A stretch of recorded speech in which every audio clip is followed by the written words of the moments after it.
কি হলো কি? গানে কি তুলো বুঝেছো নাকি? এই এই, আমি আমি কোথায়? ও মা গো, তুমি কোথায় গো? তুমি তোমার ঘরে, আর এই আমি তোমার গিন্নি। হ্যাঁ গো, তুমি কি স্বপ্ন দেখছিলে নাকি? না, দেখছিলাম না, শুনছিলাম। কানে বেশ একটা মধুর কোকিল ধ্বনি আসছিল। ঘরে চাল ডাল আনাজ সব আনতে হবে, তাই এক্ষুনি বাজার না গেলে কিন্তু হাঁড়ি চড়বে না।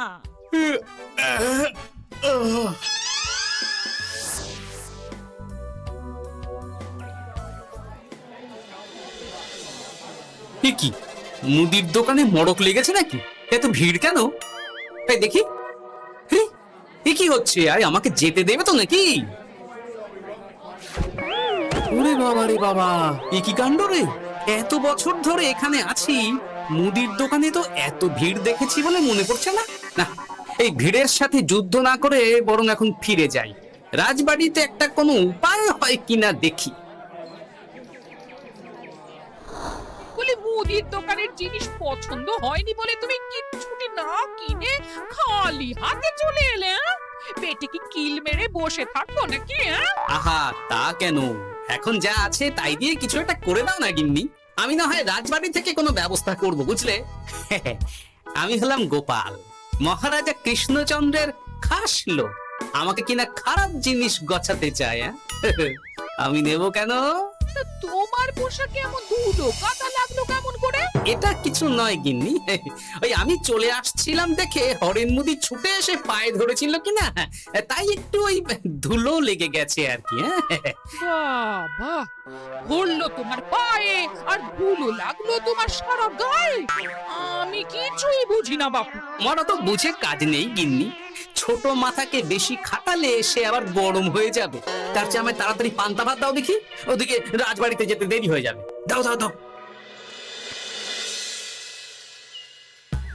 বাবা, সকাল সকাল মুদির দোকানে মাছি গলার জায়গা ছিল না, এখন তো দেখছি পুরো ফাঁকা। ব্যাপারটা কি? আসার সময় দেখলাম মুদির দোকান পুরো ফাঁকা, দোকানিও নেই। রাজ্যের খাদ্য ভাণ্ডারে টান পড়লো নাকি? এইবার অবশ্য ফসল অতটা ভালো হয়নি, তাই কি এই হাল হলো নাকি? দেখি, মহারাজ নিশ্চয়ই এতক্ষণে খবর পেয়ে কোনো না কোনো ব্যবস্থা নিয়েছেন।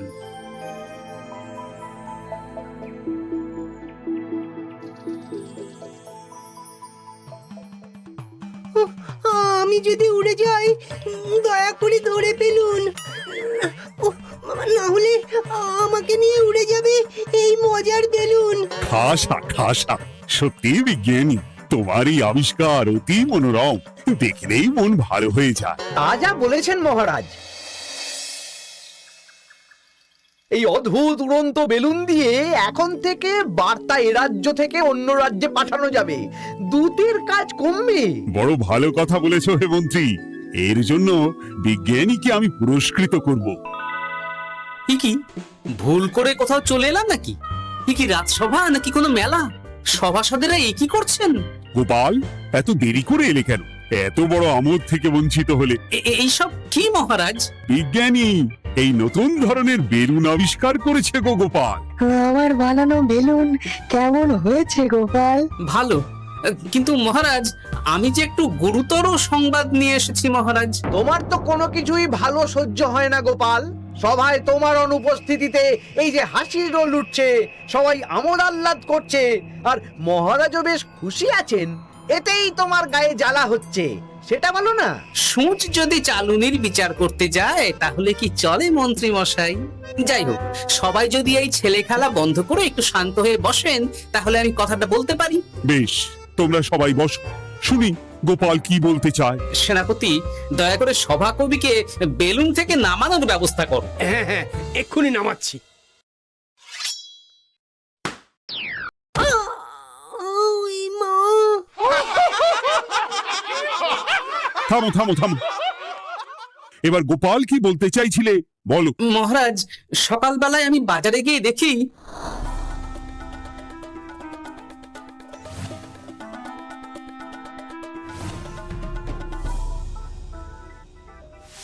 হুম, এই হলো অবস্থা। আমি রাজ্যের খাদ্য ভাণ্ডারে কদিন আগেই খবর নিয়ে দেখেছি মহারাজ, যা খাদ্যশস্য আছে তাতে আগামী 3 মাস রাজ্যের লোকেদের ভালো মতো চলে যাবে। তার মানে 3 মাস পরে আমাদের রাজ্যে খাদ্য সমস্যা হতেই পারে, তাই তো মন্ত্রী মশাই? সে বলছে তা হতেই পারে। তখন কি হবে মহারাজ? আমাদের কি তাহলে খাদ্যের জন্য আবার নবাব বাহাদুরের কাছে হাত পাততে হবে? সে আমার পক্ষে সম্ভব নয় গোপাল। তাহলে কি উপায় হবে মহারাজ?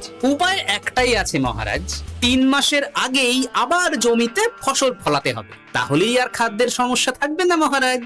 কিন্তু জমিতে মাত্র 3 মাসের মধ্যে ফসল ফলবে কি করে গোপাল?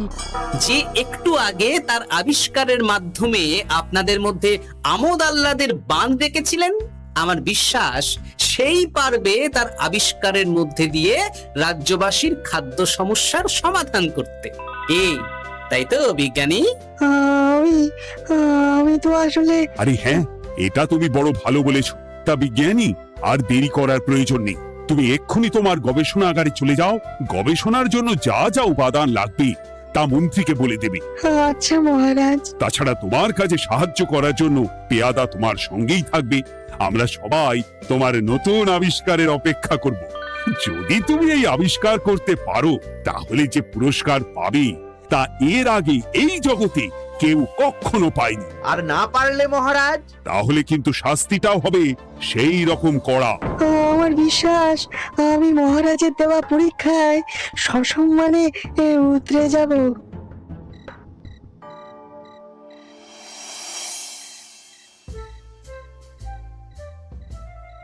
কি গো, কি হলো কি তোমার? এত রাতে এখনো জেগে আছো যে বড়? জেগে আছে কি আর সাধে গিন্নি? বিজ্ঞানীর জন্য বড় চিন্তা হচ্ছে বুঝলে। তুমি তো জানো রাজসভায় যে কজন আমার ভালো চায় তাদের মধ্যে বিজ্ঞানী একজন। তাই ভাবছি, কি ভাবছো শুনি? এই যে নতুন আবিষ্কারের কথা পেরে আমি আবার বিজ্ঞানীকে বিপদে ফেলে দিলাম না তো?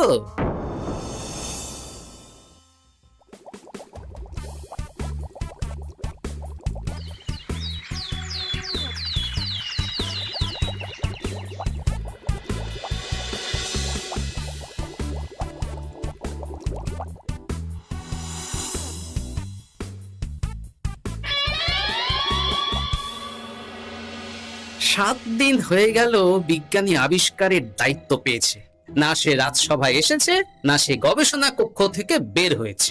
সে কি কথা গো? তাহলে আর বলছি কি গিন্নি, এমনকি কাজের জন্য রাজসভা থেকে 2-3 জন পেয়াদা দেওয়া হয়েছে তার সাথে। তাদেরকে সে কিছু করতেও বলেনি, তারা ঠায় বাইরে বসেই আছে। ও মা গো, আর খাওয়া না, কিছুই নাকি করেনি। তুমি কি বলছো গো? বলছি বিজ্ঞানী সুস্থ আছেন তো নাকি? পরীক্ষা নিরীক্ষা করতে করতে আবার তার কিছু হয়ে যায়নি তো? সেটাই তো ভাবছি গিন্নি, বেচারিকে বিপদে ফেলে দিলাম না তো? না, কাল সকালে একবার গিয়ে দেখতে হবে বিজ্ঞানীর ঠিক কি হলো।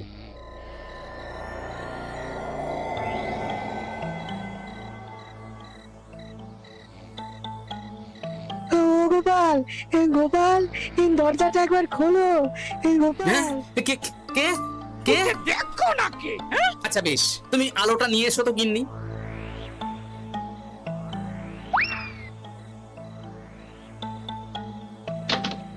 ওরে বাবারে, ভূত ভূত ভূত!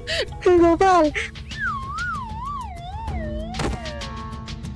ইনি শিগগিরই আলোটা সামনে আনো। এ কি কাণ্ড! বিজ্ঞানী, বিজ্ঞানী, ও বিজ্ঞানী, একটু জল আনো তো গিন্নি। ভয় নেই, এটা চোর ভূত কেউ না, হে আমাদের বিজ্ঞানী।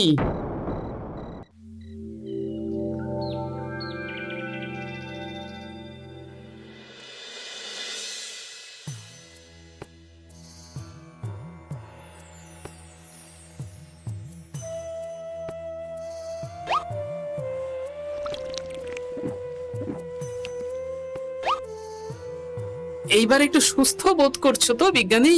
হ্যাঁ, অনেক ধন্যবাদ। আসলে গবেষণা করতে গিয়ে দিন রাতের খেয়ালই ছিল না, খাওয়া হয়নি। 7 দিন ধরে গবেষণা করছো মানছি, তাই বলে এরকম না খেয়ে থাকবে? দেখলে তো কেমন ভিড় নিয়ে খেয়ে পড়লে।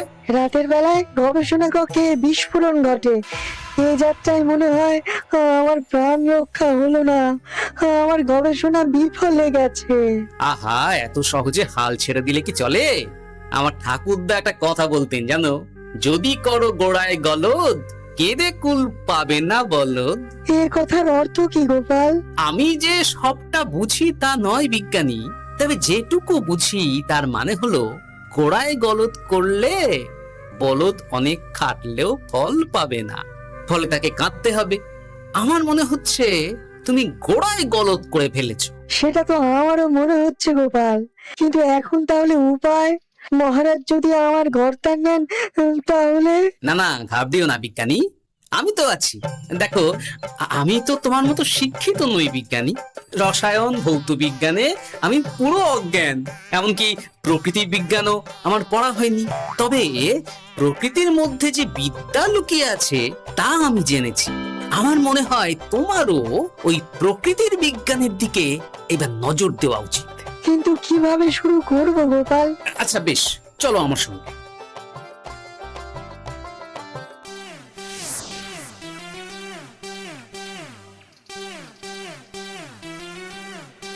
ভালো ফসলের জন্য সবার আগে কোনটা ভালো হতে হয়? মাটি। বাহ, তা মাটি যত ভালো, ফসলের গুণমান ও পরিমাণ ততই ভালো হবে, তাই তো? মাটি ভালো করতে হলে কি করতে হবে বিজ্ঞানী? কি গোপাল? এই যে গাছগুলো দেখছো, এগুলো আমাদের ছোটবেলার সময়ের গাছ। এখানে আগে গরু চড়তো, তারাই গোবর দান করে যেত মাটিতে, আর বাচ্চারা খেলতে এসে ফল খেয়ে তার বীজ ফেলে যেত। সেই থেকে চারা গাছ হয়েছে, আর সেই চারা থেকে বড় গাছ হয়েছে। বাহ, আমি তো এই দিকটাই ভাবিনি। এই গোবর তো অতি উত্তম বস্তু চাষের মাটির জন্য। তোমায় যে কি বলে ধন্যবাদ দেবো আমি জানি না গোপাল, তুমি আমার চোখ খুলে দিয়েছো। গোড়ায় যে ঠিক করে সফল সে বারে বারে।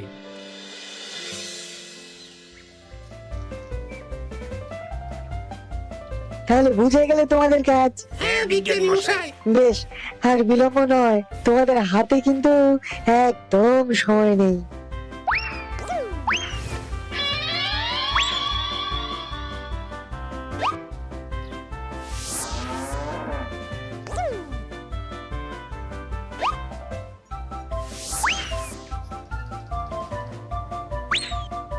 যা বাবা, গোবর কোথায় গেল?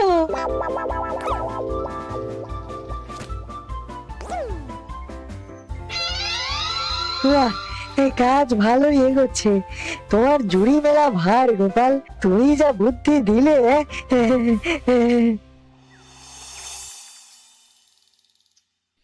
এইসব কি কাণ্ড হচ্ছে বলো দেখি কৃষ্ণনগরে?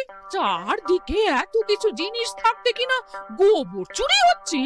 এই রে, বিজ্ঞানী দেখি ঘেটে ঘ করে দিচ্ছে, নির্ঘাত ওই গোবর চুরি করছে বা করাচ্ছে। কি গো, তুমি এর বিহিত করবে না নাকি? বলি গোবর না হলে ঘুঁটে দেব কি করে? উনি বা চলবে কিসে? আমি কি এই বয়সে জঙ্গলে কাঠ কাটতে যাব নাকি? আমি দেখছি, তুমি আজকের দিনটা কোনো মতে সামলে নাও না গিন্নি, আমি এক্ষুনি রাজবাড়িতে গিয়ে এর একটা বিহিত করছি।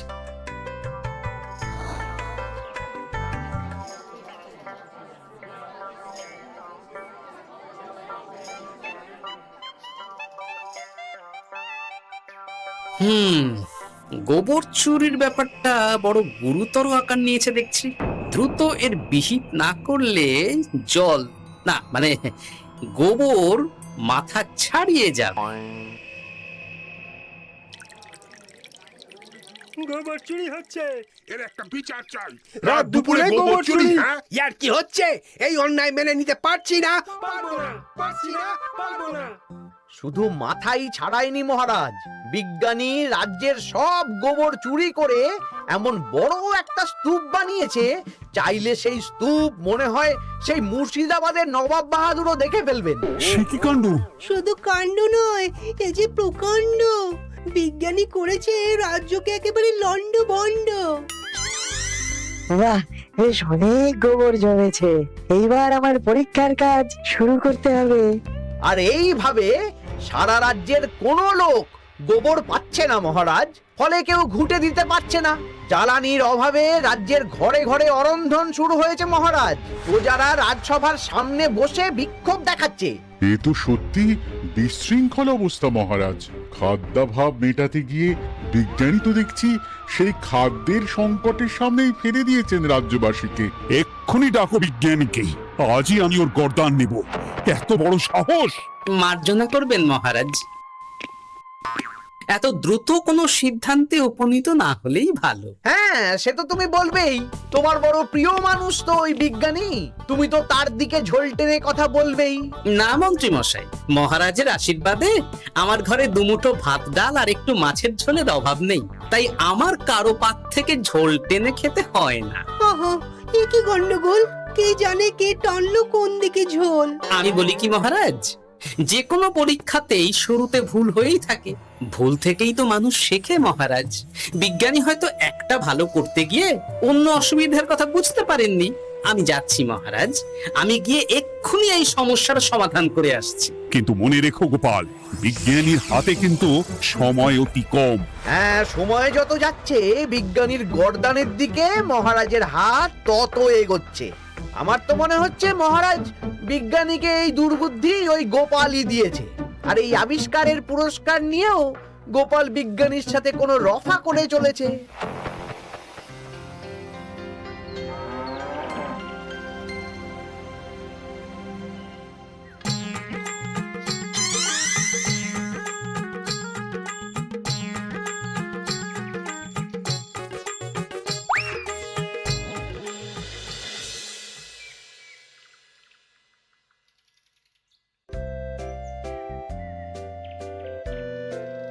যাক, তাহলে রাজ্যের গোবর চুরির সমস্যা মিটলো, কি বলেন? তা মিটেছে রানী, কিন্তু এটা আমি বুঝতে পারছি না বিজ্ঞানী আসল কাজটা করতে পারবে কিনা। না পারলেই তো আবার 3 মাস পরে। কি সকাল বেলায় এই কটু গন্ধে রাজবাড়ি ভরে উঠেছে কেন? কি হলো? ইস, এত বিশ্রী গন্ধ কোথা থেকে আসছে মহারাজ? এ তো মনে হচ্ছে প্রহরী, এক্ষুনি বিজ্ঞানীর বাড়ি গিয়ে তাকে ডেকে আনো।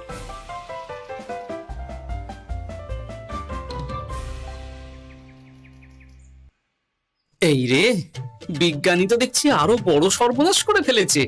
মনে হচ্ছে গোবর না পেয়ে এইবার মানব বিষ্ঠা দিয়েই কাজ সারবার তাল করেছে। তাড়াতাড়ি যাই, মহারাজ এতক্ষণে আবার দুর্গন্ধে রেগে গিয়ে নিজেই না বিজ্ঞানীর গর্দান নিয়ে নেন। না, সর্বনাশ ঘটার আগেই বিজ্ঞানীকে আটকাতে হবে। তুমি ঠিকই বলেছো গোপাল, সকালবেলাতেই মহারাজ আমাকে ডাকার জন্য পেয়াদা পাঠিয়েছেন। আমি জানিনি, কেন কিছু আন্দাজ করতে পারো? না, এই এত গন্ধে আমার আন্দাজও ভোতা হয়ে গেছে বিজ্ঞানী। তবে যতই হোক, ওই গোপালের বুদ্ধি তো একেবারে শূন্য হবে না। আর তাই বলছি, এক্ষুনি এইসব আবর্জনা বিদায় করো, তারপর আমার সাথে চলো, আমি উপায় বলে দিচ্ছি।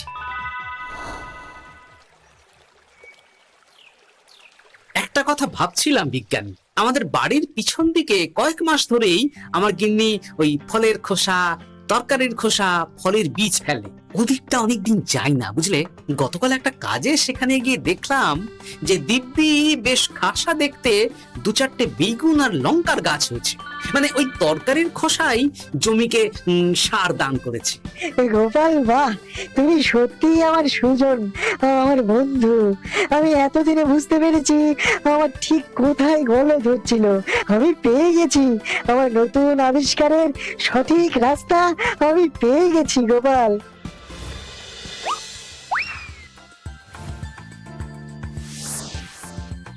শাকসবজির খোসা থেকে তো দারুণ সার তৈরি হয়েছে গোপাল। সাথে আমি আবিষ্কার করেছি কেঁচোর দল মাটিতে যে বায়ুর যোগান দেয়, তা কিভাবে আরো বেশি করে মাটির মধ্যে প্রবেশ করানো যায়। বাহ বাহ বাহ বাহ, এই যে শোনায় সোহাগা বিজ্ঞানী।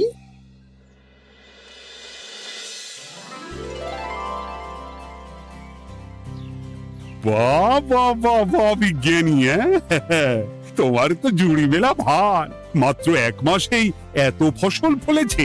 বলো বলো বলো, তুমি কি উপহার চাও? এইসব বলে আমার লজ্জা দেবেন না, আমি আপনার দাস মাত্র। বিজ্ঞানী না চাইলেও আমার একটা আবদার আছে মহারাজ। সে তো থাকবেই, তুমি তো আবিষ্কর্তা কি না? মহারাজ, আমি চাই আপনি এমন একটা ব্যবস্থা করুন যাতে প্রতিদিন সকালে আপনার কর্মীরা বাড়ি বাড়ি গিয়ে তরি তরকারির খোসা সংগ্রহ করে আনবে। এতে কি লাভটা হবে শুনি? দুটো লাভ হবে। আগামী দিনে তরি তরকারির খোসা থেকে বিপুল পরিমাণে যে সার উৎপন্ন হবে তা আমাদের কাজে লাগবে, আর তারপরে উদ্বৃত্ত সার আমরা বিক্রি করে বিপুল অর্থ উপার্জন করতে পারবো। আর কারো বাড়ির সামনে আবর্জনাও জমা হবে না মহারাজ, চারিদিক পরিষ্কার পরিচ্ছন্ন থাকবে। বাহ বাহ বাহ, এ ভারী ভালো প্রস্তাব। আমি এক্ষুনি এই প্রস্তাবে সম্মতি জানিয়ে ফরমান জারি করছি গোপাল। আর শুধু বিজ্ঞানী নয়, তোমার জন্য পুরস্কার ঘোষণা করছি। সবই আপনার দয়া মহারাজ।